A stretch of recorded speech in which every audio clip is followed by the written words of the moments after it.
Olá, bom dia a todos. Vamos fazer o comentário de hoje no Economia em Ação e eu quis falar de Europa, né? Esse comentário foi o comentário que eu comecei para falar de uma coisinha e como acontece às vezes muito quando a gente escreve, né? A mão soltou e saiu um monte de coisa. Até tomei um susto depois que eu vi tudo isso daí. Eu acabei mandando porque eu concordo com o que eu falei mesmo, né, obviamente. E acabei mandando. Então, qual é o espírito desse comentário? Hoje a Europa está indo bem, porque, né, a expectativa dos alemães nos próximos 6 meses melhoraram. Então fica essa loucura toda. A sobe, não, a Europa vai dar certo, a Europa vai dar errado. A Europa vai dar certo, a Europa vai dar errado. Então eu quis organizar um pouco mais essa discussão, né? O texto tem um tom meio bem-humorado, né, para, vamos dizer assim, ironizar a postura dos ingleses da The Economist, né? Que quem lê a The Economist, se um alienígena aparece aqui e ficasse lendo The Economist, achava que o mundo ia acabar amanhã, né, de novo, né? Eu não acho que é bem assim a questão. Bem, na verdade esse comentário tem muito texto, na verdade eu só vou pegar aqui alguns gráficos aqui só para a gente começar a conversar, depois eu explico esse gráfico. Bem, a questão da Europa eu dividi em 2 blocos de questões, né? O primeiro bloco de questão é um problema que é de ordem, vamos dizer assim, financeira, propriamente dito, e tem um outro bloco de questões que é problema de ordem econômica, ou que alguns economistas chamam de análise real da economia. Bem, vamos primeiro pensar a questão dos problemas financeiros. Os problemas financeiros da Europa começaram lá atrás, na verdade. Eu vejo como a mesma crise. A subprime, a crise europeia, é nitidamente a mesma, na minha opinião. É um problema de desalavancagem que foi derivado de um processo de juros baixos nos Estados Unidos, somado a uma série de fatores de produtividade chinesa, aumento de preço de commodity, enfim, aconteceu muita coisa, enfim, inflou os ativos, particularmente o mercado imobiliário, teve um processo, né, estourou, né, a dinâmica, né, e teve um processo de deterioração forte dos ativos nos Estados Unidos. Então, não só nos Estados Unidos, como na Europa, em todos os países, você vê uma queda muito forte. Para mostrar esse movimento, só para exemplificar, eu trouxe aqui a variação dos bancos no S&P. São os 100 maiores bancos do S&P, o quanto eles estavam valendo. Isso aqui é número índice, obviamente é cotado em dólar lá no S&P. Só para falar, estava em torno de 300, 350, chegou num pico de 400. Chegou no pico de 400 no final de 2007, pum, derreteu até que dezembro de 2008, 87% de uma vez só. Foi uma realização muito forte, né? Então, esse problema de ordem financeira, que na Bolsa de Valores tem uma dinâmica bastante explosiva, né? E aí eu cito aqui Keynes no seguinte sentido, né? Que os mercados de capitais, eles às vezes são uma força importante do sistema, né? São um elemento importante, mas eles agem de forma a desestabilizar. Por quê? Ele age no fundo no sentido de desestabilizar. Ele não gera, ele não é um elemento que propriamente cria espaço para restabelecer a tranquilidade ou o horizonte. Aí eu tenho que explicar uma coisinha antes. Já expliquei isso em outras vezes, mas isso daí é uma parte importantíssima da teoria econômica que eu sigo, né, que é a de base keynesiana, que é a ideia de eficiência marginal do capital. Quando você compra uma ação, por exemplo, da Petrobras, só exemplo, quando você compra uma ação da Petrobras, você está comprando, na verdade, não o que ela foi, mas os direitos de posse futura dos ganhos que aquele ativo venha a ter. Então, o que você faz quando você compra uma ação da Petrobras? Mas você podia comprar, na verdade, uma banca de jornal ou qualquer outro ativo com vistas a ganhar dinheiro. Você tem uma expectativa de retorno daquele ativo. Então, você vê, olha, sei lá, num horizonte de X anos, né? Não, isso aqui vai crescer. Se vai crescer, o preço que está aqui agora me parece razoável, então eu compro ela no momento presente, esperando que vá chegar naquele preço que eu espero. É isso que o Keynes chama de eficiência marginal do capital, o retorno esperado sobre um dado ativo. Deixa isso no ar, vamos deixar isso daí guardado aqui. Quando os ativos estavam subindo e não paravam de subir, a expectativa de todo mundo quer continuar subindo de forma automática, né? Até que uma hora você teve uma realização, não vou entrar no mérito disso agora, nesse documentário, mas aí todo mundo teve que reaver para baixo. Então, o valor presente dos ativos aqui comportava um retorno esperado, maior do que o retorno esperado nesse ponto. O que acontece? Ele cai fortemente, depois ajusta e fica mais ou menos nesse patamar. Chega num ponto, numa crise, né, que as expectativas da eficiência marginal do capital caem. Você pode baixar o juro para 0. Se a expectativa dos agentes é pior do que zero, ou seja, se eu comprar uma coisa e vou ter prejuízo, ninguém compra isso. Na verdade, vende, você está vendendo que nem o máximo que pode até chegar num patamar que é um preço que, por exemplo, um dado ativo, sei lá, o setor de bancos nos Estados Unidos, um banco, enfim, um banco X, só para ficar com a letra na cabeça, né? Se bem que X lembra o Y, né? Então vai, um banco Z, né? Esse banco, por mais que a expectativa de lucro seja extremamente baixa dele, já vale a pena comprar um dado patamar. Então, boa parte da solução da crise, propriamente financeira, que é o preço dos ativos, né? Que eu estou olhando, obviamente, essa distinção entre financeiro e esfera real pega um pouco, mas eu quero só pegar a dinâmica da variação do preço dos ativos. Ela chega num ponto que estanca, porque por mais que seja um lucro baixo, comporta um dado preço. Aqui caiu 87%. Corrigiu enormemente o valor das ações. Ninguém está falando que vai voltar para esse patamar. Vai demorar muito para chegar nesse patamar. Talvez nunca mais chegue nesse patamar. Na verdade, esse patamar aqui foi um patamar meio real. Mas, enfim, voltando para a questão europeia. Parte da solução da crise europeia, tal qual nos Estados Unidos, é perder, o preço dos ativos tem que cair. Então, a Alemanha e o Banco Central Europeu deixou a Europa sangrar. Porque se eles tentassem segurar o preço dos ativos naquele ponto mais alto, eles teriam que fazer um esforço tão brutal do Estado que não seria viável. Então, ele deixou mesmo cair a taxa de juros, não, o preço dos ativos, para lá embaixo ver o que pode fazer. Então, esse daí foi o primeiro movimento.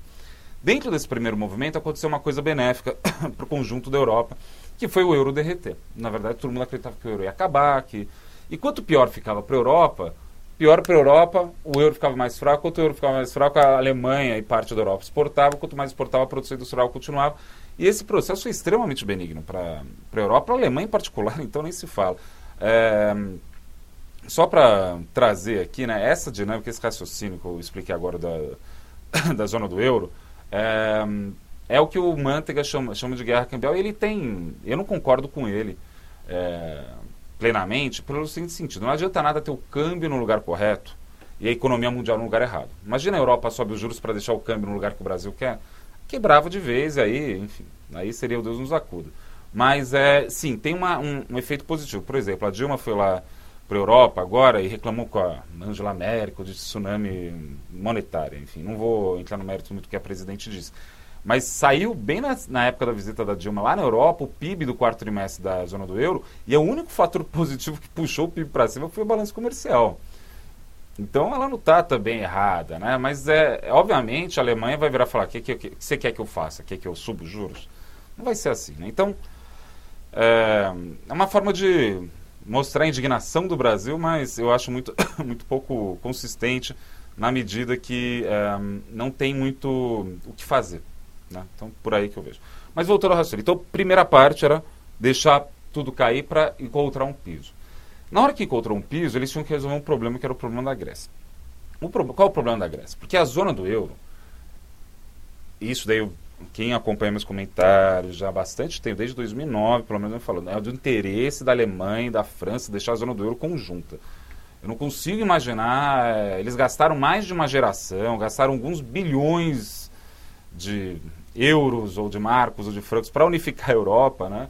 Eles não vão abrir mão desse projeto. Então, eles tinham que deixar a Europa unificada. O problema é o seguinte: o Banco Central Europeu emprestar dinheiro diretamente... Isso daí eu estou pegando muito raciocínios de falas de pessoas que são habituadas, que estão mais atentas a esse tema, né, de Europa. Porque não dá para cobrir tudo, então tem alguns autores que eu gosto de ler sobre isso. Mas qual foi o estratagema? Já que o Banco Central Europeu não pode emprestar direto para os países fragilizados da zona do euro, para Grécia, para Itália, para Portugal, para Espanha, o que ele resolveu fazer? Ele jogou pelo interbancário, ou seja, passou dinheiro por debaixo do tapete para o sistema financeiro, dando muito dinheiro. Teve aquela outra ação essa semana, há poucos dias atrás.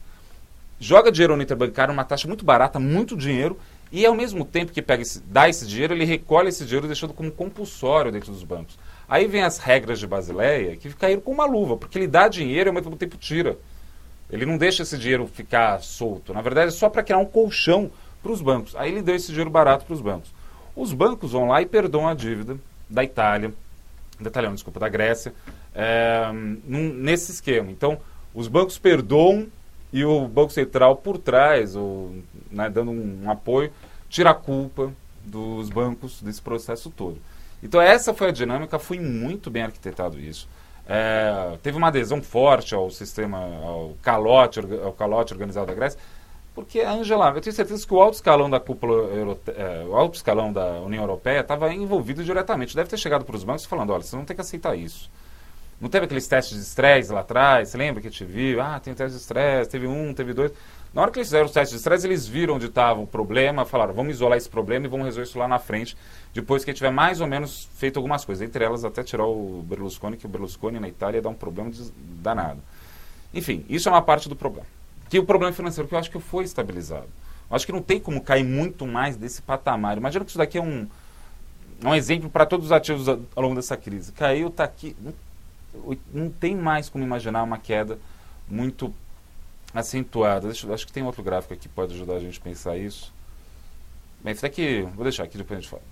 Bem, então, isso é um problema. Tem um outro problema que é de análise real, da economia real, que eu vou falar super rápido, para não estender muito no comentário.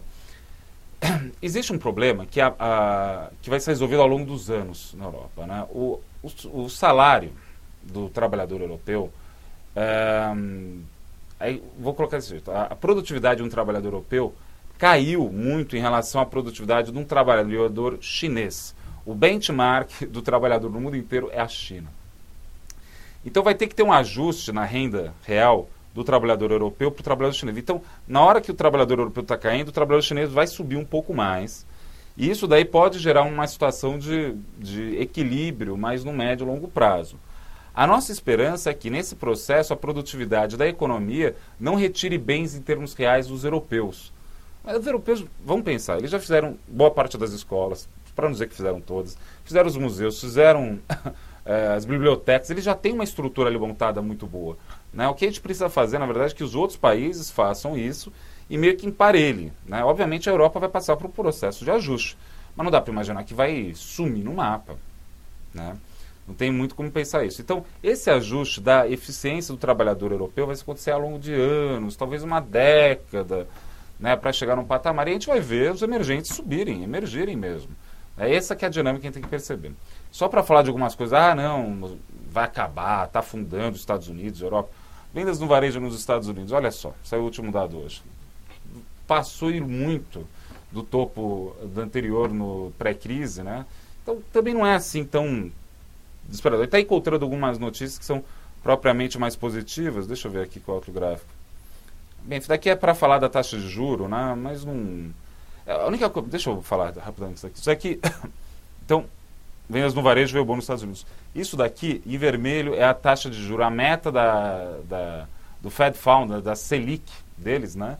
E aqui é o título da taxa de um título de 10 anos nos Estados Unidos. Repare que está um dos menores valores da história, que menor do que quando foi em 2008, quando o Lehman Brothers quebrou.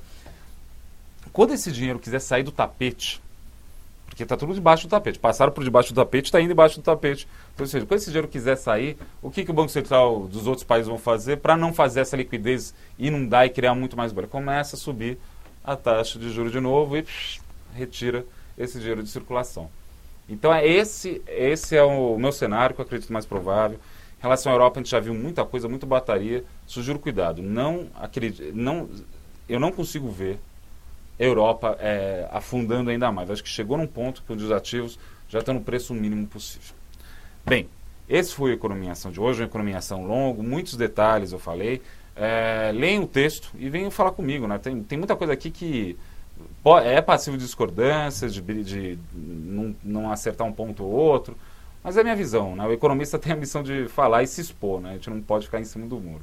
Bem, é isso, então vamos vendo esses comentários aí, eu espero o e-mail de vocês. Bom dia, bons negócios e até!